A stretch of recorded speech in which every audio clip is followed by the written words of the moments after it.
और यहाँ पर जो गुरु ने ही गुरु की वंदना की है।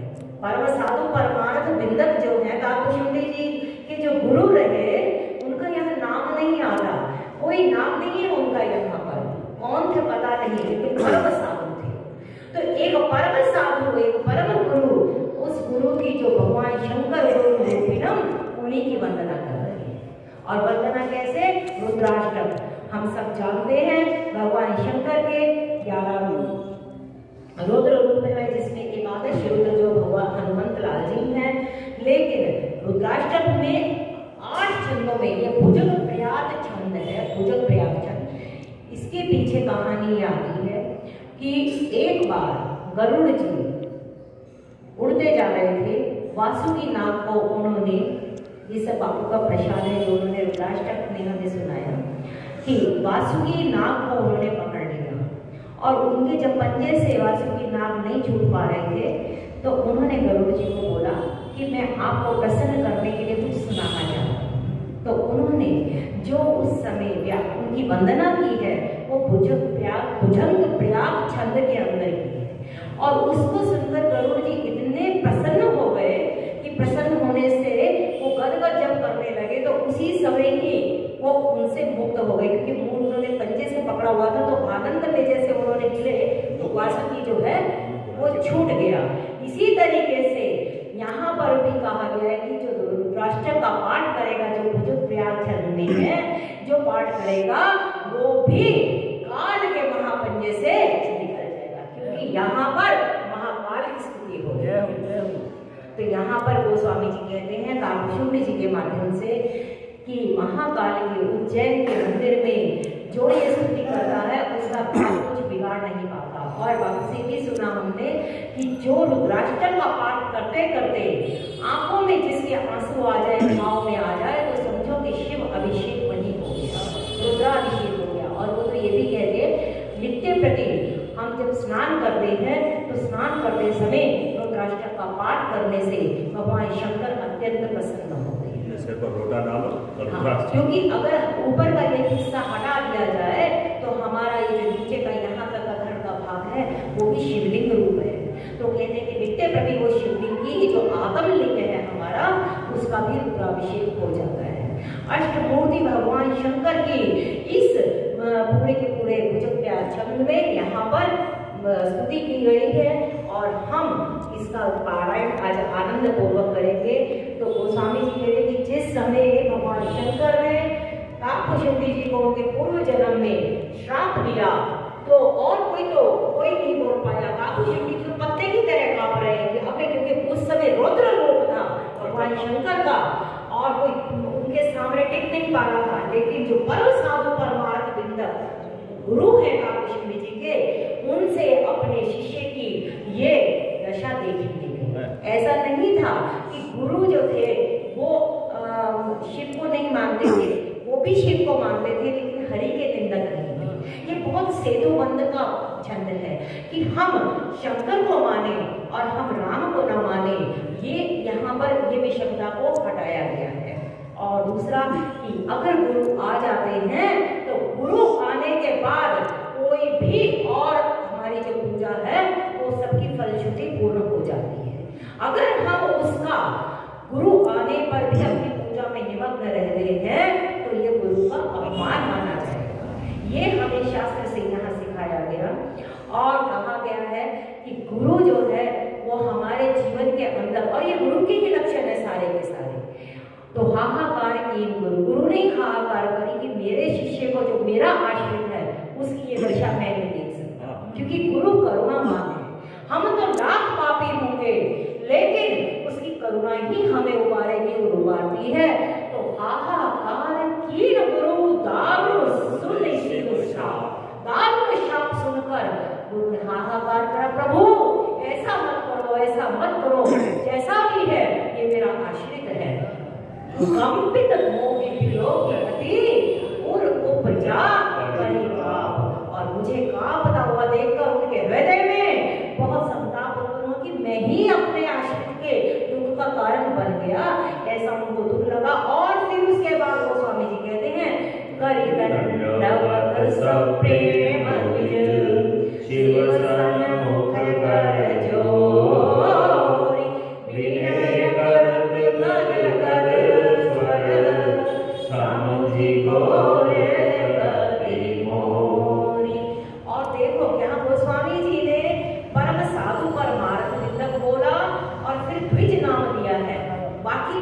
क्या नाम था, क्योंकि जो गुरु होगा ना उसका कोई नाम और जाति नहीं होती है, वो तो अस्तित्व होता है।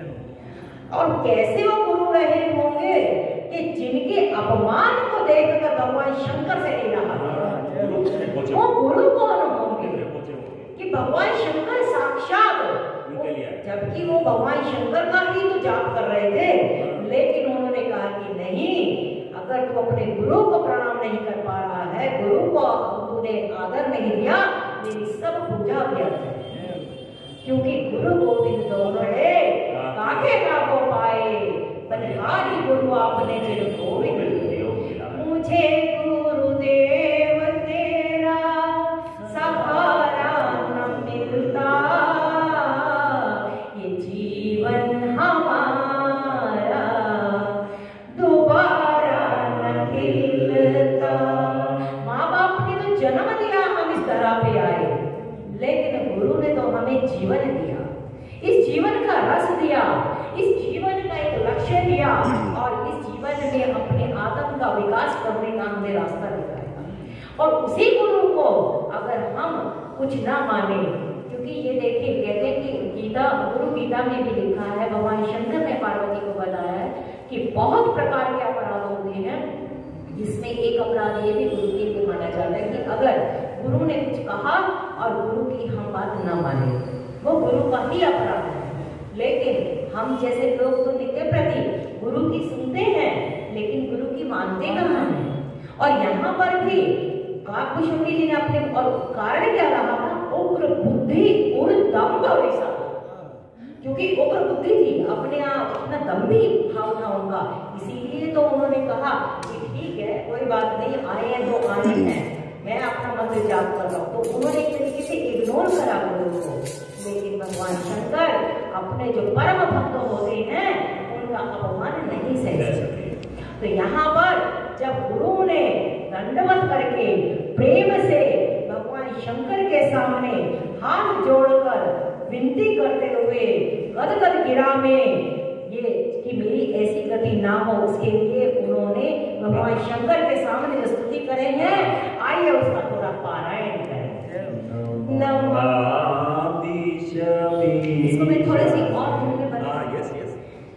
नमामि शमीशान निर्वाण रूपम विभुम व्यापकं ब्रह्म वेद स्वरूपम निजं निर्गुणं निर्विकल्पं निर्विहं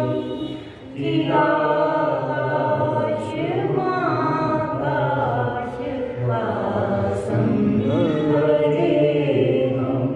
ये अष्ट जो चरणों में रुद्राष्टक है, उसमें भगवान शंकर की जो स्तुति की गई है, भगवान शंकर की स्तुति गुरु के रूप में, ये गुरु के भी लक्षण है और भगवान शंकर के भी है।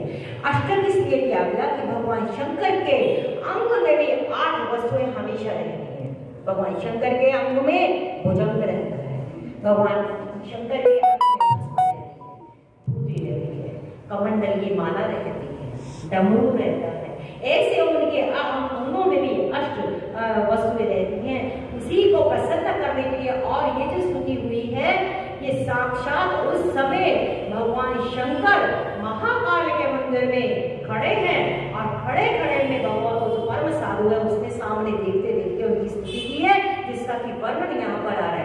नमामि ईशान, ईशान कौन माना जाता है, हम सब मानते हैं कि पता है हमें कि 10 दिशाएं हैं, 10 दिशाओं में ईशान कौन जो माना गया है वो भगवान शंकर का माना गया। ईशान कौन है, उत्तर और पूर्व की जो दिशा है उसके जो बीच का कोण है वो ईशान कोण माना गया, और भगवान शंकर का माना गया है कि वहां अगर आप प्रणाम करते हैं तो भगवान शंकर को प्रणाम किया। तो नमामि शमीशान निर्वाण रूपम, गुरु कौन है, जो ईशान में रहता है। गुरु मैंने ज्ञान, जहां पर ज्ञान का भंडार ही रहता हो, ऐसा वो गुरु जो निर्वाण रूप में, जो अपने आश्रितों को मुक्ति देने के लिए, निर्वाण देने के लिए ही इस धरा पे आया है। और कौन है? विभुम व्यापकम ब्रह्म वेद स्वरूप। विभु है, समस्त धरा का वो जानकार है, समस्त विभूतियां उसके पास पड़ी हैं। भगवान शंकर के पास कितना कुबेर का खजाना पड़ा है, और कहते हैं कि बहुत चपटी बहुत में है खजाना कुबेर का। यहाँ पर एक बार तो विनय पत्रिका में प्रसंग आता है कि एक बार माँ पार्वती इतनी परेशान हो गई, उन्होंने कहा ब्रह्मा जी के पास जाकर कि हे ब्रह्मा जी, मैं आपसे विनती करती हूँ कि आप जो जितने भी यहाँ के चर अचर जीव हैं उनके भाग्य के अंदर क्या है वो आप लिखना ही बंद कर दें। बोले ऐसा क्यों कह रही हैं आप माँ? उन्होंने कहा क्या करूं मैं कि जब आप कुछ लिखने, ब्रह्मा जी ने कहा था माँ पार्वती को कि माँ पार्वती मैं बहुत परेशान आ गया, मैं लोगों की रचना करता हूँ उनके कर्म के अनुसार, और यहाँ भोले बाबा ऐसे हैं कि वो प्रसन्न होते हैं और उनके जो भाग के हैं ना मेट अंक कोंक भाग उनके जो ऐसे उल्टे सीधे जो भी कोंक होते हैं भाग्य के सबको उलट पलट कर देते हैं। मेरी जो रचना है उसके अंदर तो बिल्कुल ऐसा विनय पत्रिका में गोस्वामी जी ने एक पद लिखा है, तो बावरो लावरो ना भवानी, कि ये जो तुम्हारा पति है ना ये तो बावरा हो गया, इनको नहीं पता कैसे धरती चलती है, ये रचना कुछ करता हूँ और ये कुछ करते हैं, तो ऐसा कुछ मधुर प्रसंग वहां पर है। भगवान शंकर इतने भोले हैं, हमने सबने देखा जितने भी निशाचर राक्षस हैं उनके सबके इष्ट भगवान शंकर है, क्योंकि सब कुछ अत्याचार करते हैं, जाकर भगवान शंकर की तपस्या करते हैं, भगवान शंकर प्रसन्न हो जाते हैं और फिर तो बता देते हैं, बता देते हैं, और फिर उसको संभालना किसको पड़ता है? भगवान विष्णु को। कभी मोहिनी रूप में, कभी किसी रूप में, फिर वो संभालेंगे वो, पर वो भोले भगवान है। और लेकिन कहते हैं कि जिसने इस धरा पे खूब संपदा पानी है भगवान शंकर की पूजा करे, क्योंकि भगवान शंकर बहुत छोटे में ही प्रसन्न हो जाते हैं, और खास करके जो ये रुद्राष्टक है, और इसको अभी वो अति क्रोधी है, इस समय जो महाकाल में प्रभु खड़े हैं अति क्रोध में खड़े हैं, लेकिन जैसे जैसे आगे आगे रुद्राष्टक पूर्ण होगा एकदम प्रसन्न हो जाएंगे और इतने वरदान मिलेंगे जल्दी प्रसन्न भी हो जाते हैं, जल्दी प्रसन्न होते हैं।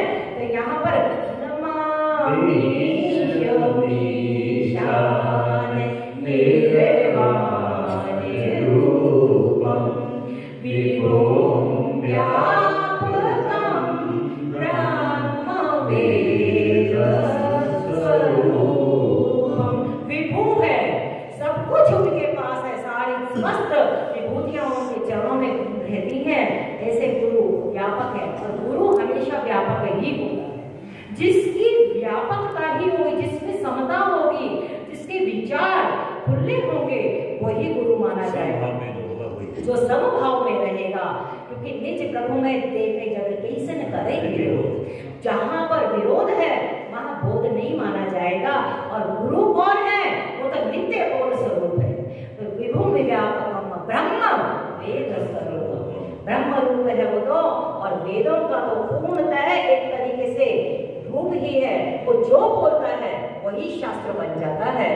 निजाम निर्गुणम निर्विकल्पम निरीहम चिदाकाशमाकाशवासं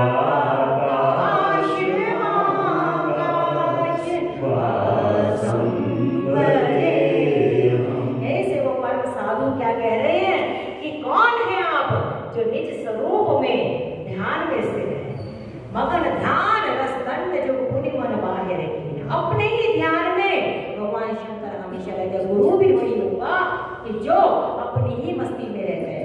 वो कहते मुझे है काम ईश्वर से, वो जगत रूठे तो रूठन दे, मुझे जगत पचारा नहीं करना, मुझे तो परमात्मा को ध्याना है।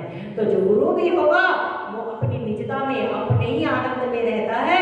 निजम निर्गुणम, निर्गुणम मैंने कोई भी न सत्व न रज न तम, तीनों गुणों से रहित रहता है, लेकिन रहित रहते हुए भी गुणों को अपना आधार बनाकर समस्त लोक में शिक्षा भी देता है। निजम निर्गुणम निर्विकल्पम निरीहम, निर्विकल्प मैंने उनको कोई भी विकल्प नहीं रहता, कोई उनकी ये नहीं कि मैं ये करूं ये करूं ये करूं, कुछ नहीं, जो हो रहा है धारा के साथ बहता चला जाता है।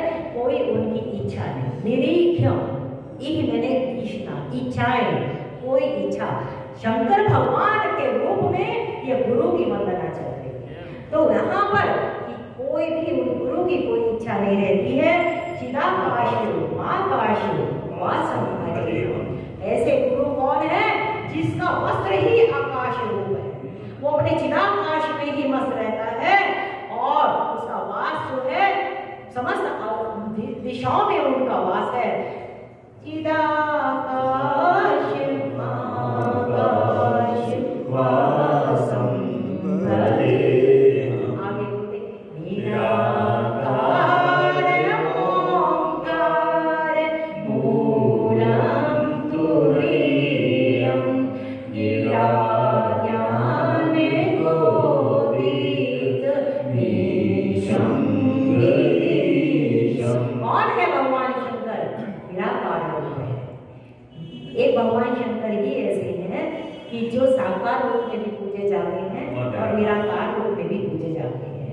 निराकार रूप है, ओंकार के प्रणव के वो मूल है और तुरीय अवस्था, जागृत, सुषुप्ति और स्वप्न अवस्था, तीनों जो अवस्थाएं हैं उनको भी अतिक्रमण करके गुरु तुरीय अवस्था में अपनी आनंद की अवस्था में रहते हैं।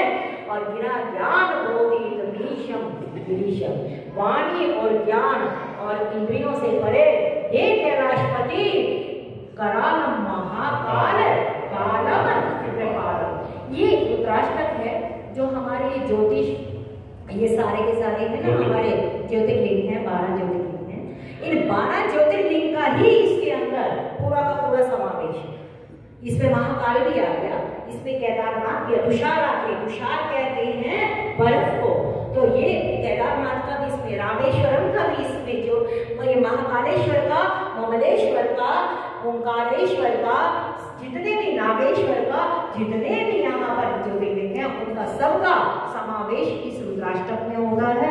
जो रुद्राष्टक का पाठ नित्य करता है वो 12 ज्योतिर्लिंग का रोज पारायण कर लेता है। ऐसी रुद्राष्टक की महिमा है।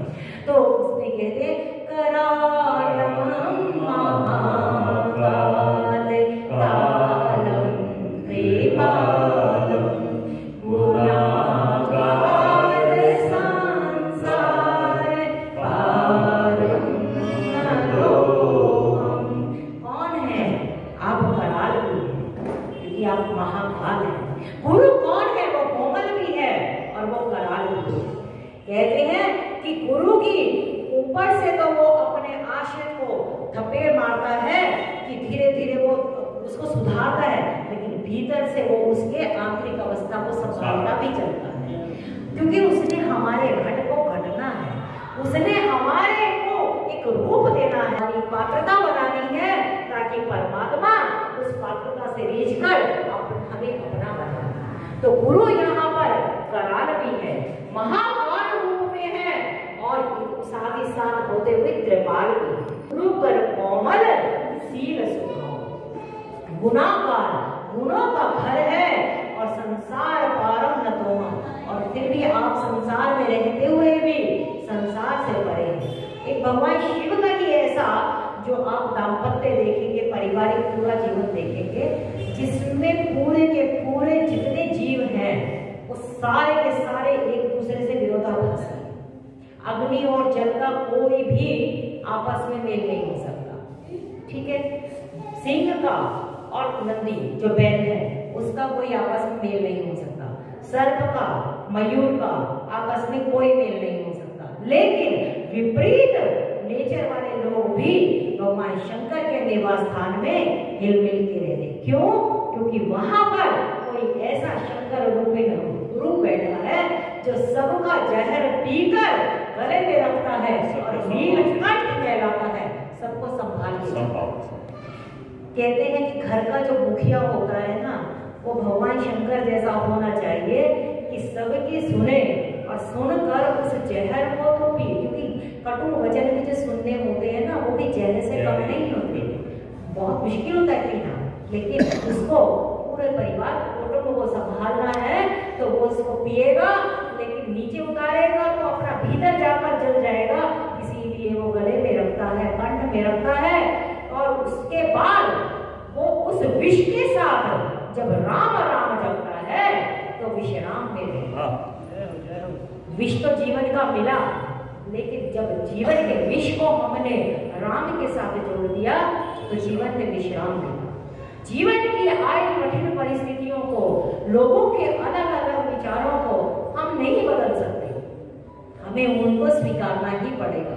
भगवान शंकर के ये दाम्पत्य जीवन से हम ये समझ सकते हैं। लेकिन तुम पुनि राम राम दिन राति सागर जपहु अनंग आराधि। रात रात दिन भगवान शंकर राम राम जपते हैं और राम राम जपते हुए हमेशा विश्राम में रहते हैं। तो यहाँ पर उन्होंने कहा कि आप गुणों के भंडार हैं, लेकिन संसार में रहते हुए भी आप संसार से परे। ये गुरु की ही लक्षण है। गुरु हमें दिखेगा गृहस्थी है, पूरा सब जीवन चला रहा है, लेकिन वो रहते हुए भी जैसे कमल पानी में रहता है, वैसे ही वो भी असंग अवस्था में रहते। ऐसा जीवन हमें अपना बनाना है ताकि संसार में हम रहें, लेकिन कुछ थोड़े से उठे हुए। अपनी पारिवारिक जिम्मेदारियां तो निभानी है, क्योंकि जिन लोगों के साथ जन्म जन्म का संबंध बनाकर आए हैं वो तो निभाना पड़ेगा। लेकिन उनको निभाते निभाते भी जब हम हर समय राम से जुड़े रहेंगे, केंद्र से जुड़े रहेंगे, तो अपने आप ही जीवन में धीरे धीरे विश्राम आता जाएगा। ऐसा रामकृष्ण परमहंस ने कहा कि जितना जितना हमारा परमात्मा के प्रति भाव बढ़ता चला जाता है, परमात्मा उतनी उतनी मात्रा में हमारी पारिवारिक परिस्थितियों को भी ठीक करता चला जाता है, ताकि हमारा भजन और बढ़ता चला जाए। लेकिन उसकी अदा अलग होगी, वो हमारे ही हिसाब से चले ऐसा कोई जरूरी नहीं है। फिर तो ये हुआ ना कि हमने इच्छा करी और परमात्मा ने बस ऐसा करना चाहिए, तो वो तो हमने परमात्मा को चलाया।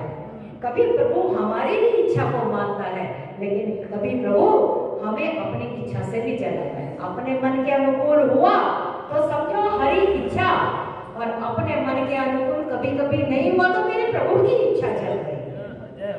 इस ऐसी जब हम शास्त्र के चरणों में समझ लेके बैठेंगे तो संसार हमारा भी बहुत अच्छा चलेगा। ऐसा भगवान शंकर के लिए भी कहा गया कि आप संसार में रहते हुए भी संसार से परे हैं। ऐसे भगवान शंकर को मैं प्रणाम करता हूँ। परम साधु महाकाल उज्जैन के मंदिर में ऐसी वंदना कर रहे हैं।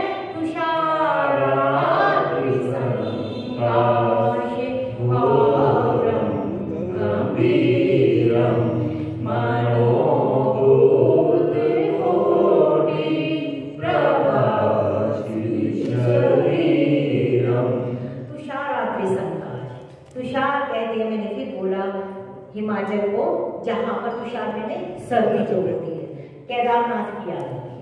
ये केदारेश्वर का ज्योतिर्लिंग का वर्णन है। भगवान शंकर की वो साक्षात दर्शन करते हुए परम साधु बोलते हैं, आपका ये जो अब आया है प्रभु के रूप सौंदर्य का वर्णन आ रहा है। भगवान शंकर कौन है? कर्पूरकारं करुणावतारं संसार सारं भुजगेन्द्रहारं सदा वसन्तं हृदयारविन्दे भवं भवानी सहितं नमामि। कर्पूर के समान उनका वर्ण है, गौर वर्ण है भगवान शंकर। कहते जो हिमाचल के समान गौर वर्ण, लेकिन गंभीर है।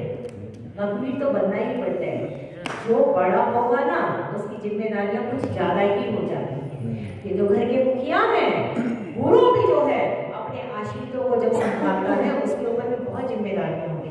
बाबा स्वामी राधा स्वामी जो है बाबा जी, वो क्या कहते हैं कि एक बार जिस शिष्य ने नाम दान ले लिया, वो गुरु की जिम्मेदारी हो जाती है कि फिर गुरु उसको उसके अपने धाम तक पहुंचाएगा ही पहुंचाएगा।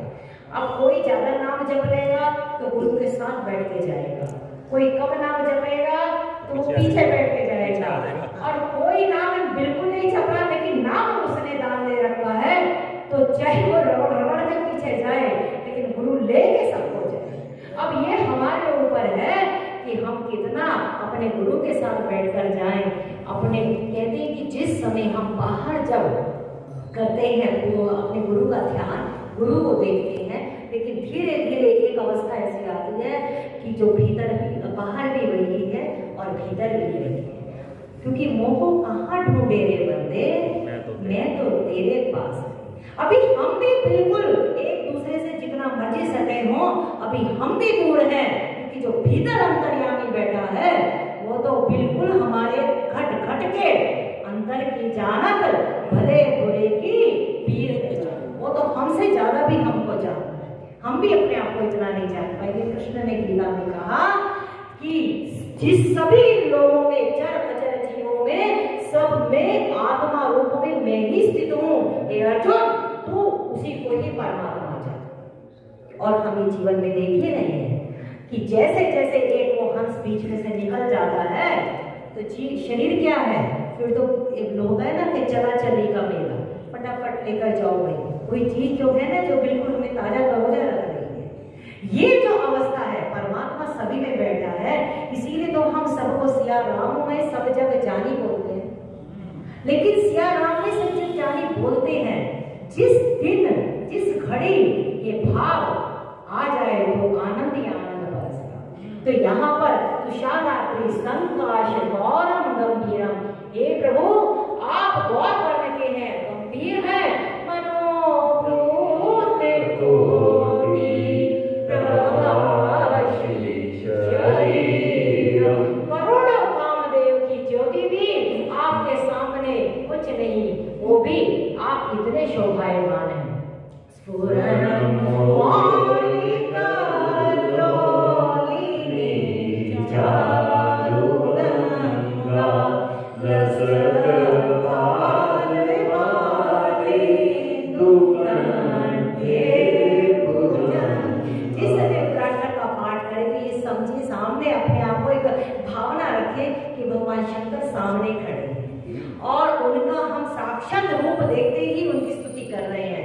इस समय परम साधु भगवान शंकर को देखते हुए कह रहे हैं कि प्रभु आज जिसके सिर पर सुंदर गंगा जी विराजमान है, स्वर्ण मोली कल्लोलिनी, जो कल्लोल करती हुई सुंदर चारों में सुंदर गंगा जिसके सिर पे विराजित है, लसत भाल पाले, लसत मैंने शोभायमान, भाल मैंने मस्तक और बाल इंदु मैंने, इंदु कहते हैं चंद्रमा को और बाल मैंने छोटा, द्वितीय का चंद्रमा, एक भगवान शंकर के रूप वहां पर जो शोभायमान है और कंठ में उनके भुजंग मैंने सर्व विराज रहे हैं।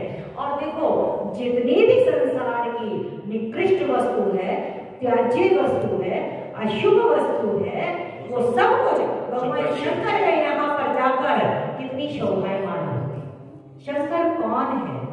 शंकर सर्प को भी अपने गले में रखता है, शंकर चंद्रमा को भी अपने पास रखता है, शंकर अमृत को भी अपने, ऐसे ही गुरु भी किसी सत्पात्र को भी अपने पास रखता है, लेकिन कोई कुपात्र होगा उसको भी अपने कंठ में विराजता है।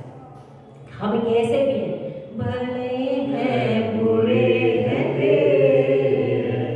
तेरी माया के फेरे, फिर भी हम बालक तेरे हैं, हम बालक तेरे हैं। राम तुम बड़े दयालु, हरि तुम बड़े दयालु। क्योंकि उनको पता है कि मेरी ही माया का ग्रस्त जीव है, सब मम प्रिय सब मम उपजाए। तो इसीलिए वहां पे जो विश्वास रखता है तो वो बहुत, अभी हम परम साधु है ना, इस परम साधु परमानंद बिंदक जिसके लिए कहा गया, इसमें कितना ज्ञान, कितना प्रभु के प्रति भाव रहा होगा।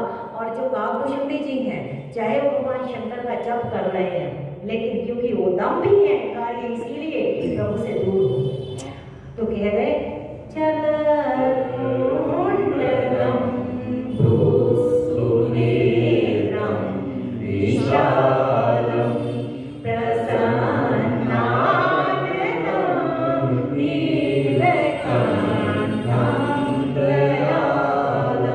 जिनके कानों के कुंडल हिल रहे हैं, कानों के कुंडल कौन है? भगवान शंकर जी, सर पे ही तो है, तो कभी ऐसे जा रहे हैं, कभी कैसे जा रहे हैं, हिल रहे हैं, साक्षात भगवान शंकर का रूप देख रहे हैं काकभूषणी जी के गुरु। और उनके नेत्र कैसे हैं? गुरु सुनेत्रम विशाल, आंखें उनकी सुनेत्र हैं और विशाल है और प्रसन्नाननम नीलकंठम दयालु। प्रसन्न आनंद, आनंद मैंने मुख। जिस समय शाप दिया था तो अति रौद्र रूप था, लेकिन जैसे गुरु ने वंदना करनी शुरू की भगवान शंकर प्रसन्न होते चले गए। इसीलिए कहते हैं जीवन में ना अपना कोई एक गुरु व्यक्ति का होना चाहिए। मैं लेकिन मुझे फिर भी ये कहना पड़ेगा, हम जैसे जीवों की कोई औकात नहीं है, कोई हमारी दृष्टि नहीं है कि हम गुरु को मान पाए या गुरु को हम समझ पाए या गुरु को हम पहचान पाए या गुरु को हम शरणागत हो जाए। हमारी औकात नहीं है, लेकिन गुरु शंकर रूपी जगत वंदे कृष्ण गुरु। यहाँ पर राम जो है जगत गुरु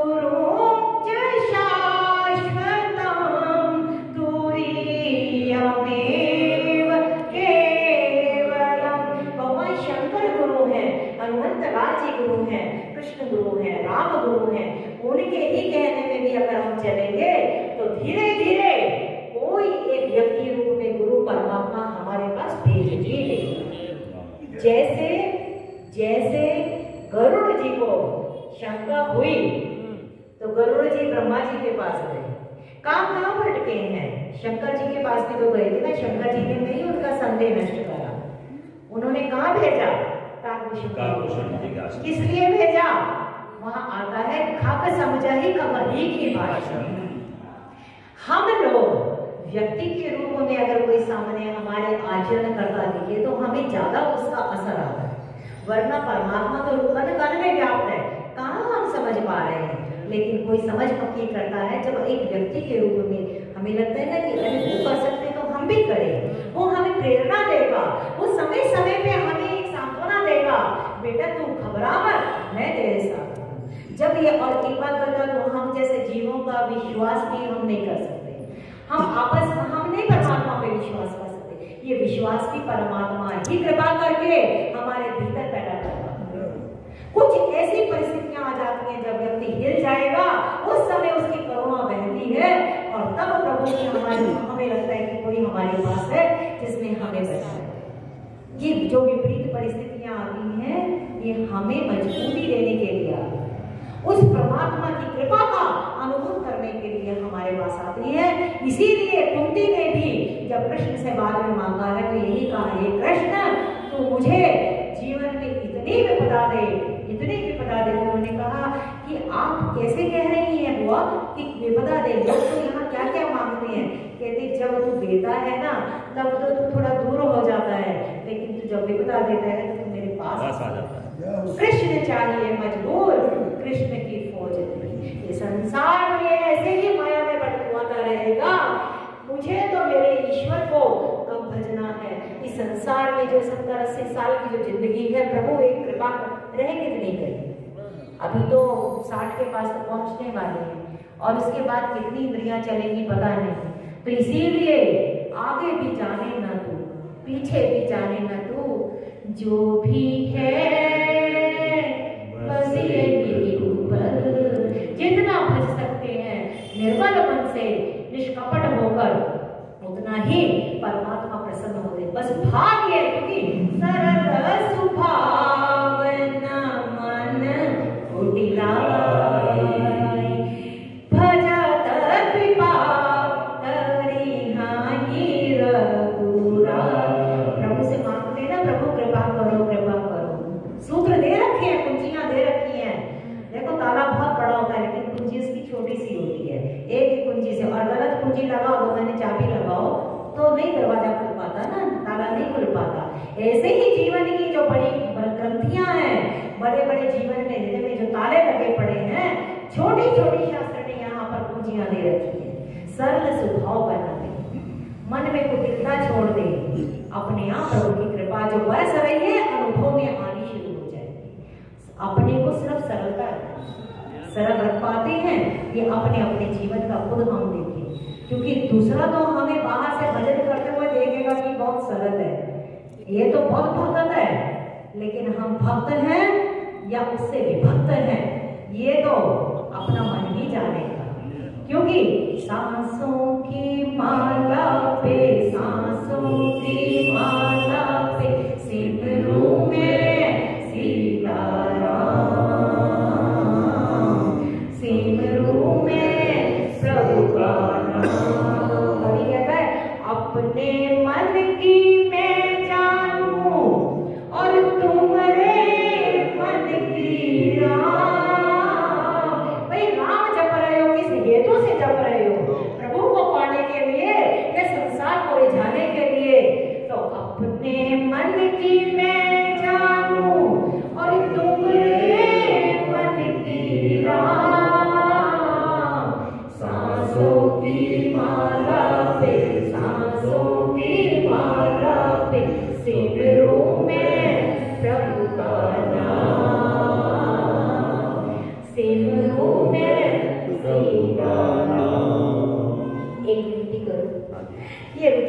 जो है ना कल और करें आनंद से। समय हो जाएगा, मैंने देख लिया, सपने को आपका भोग बढ़ जाएगा, समय अपने पास है। लेकिन भगवान शंकर की ये जो स्तुति कम से कम हम रोज जो गाते हैं, इसको और आनंद से एक दिन और हम, नहीं तो उसमें थोड़ा और आगे का भी दोहा कर लेंगे अगर समय रहा, लेकिन भाव से आनंद से मुझे ये लगता है कि ये स्तुति ऐसी है जो हमारे जीवन में एक बार बैठ गई ना, बस किसी भी तरीके से भगवान शंकर हम पे कृपा करें और हमारे को राम की तरफ सम्मुख कर दे, क्योंकि जो शंकर को भजता है वो उससे राम प्रसन्न होते हैं। तो इसीलिए हरे राम राम राम सीता राम राम राम, हरे राम राम राम सीता राम राम राम, हरे राम राम राम सीता राम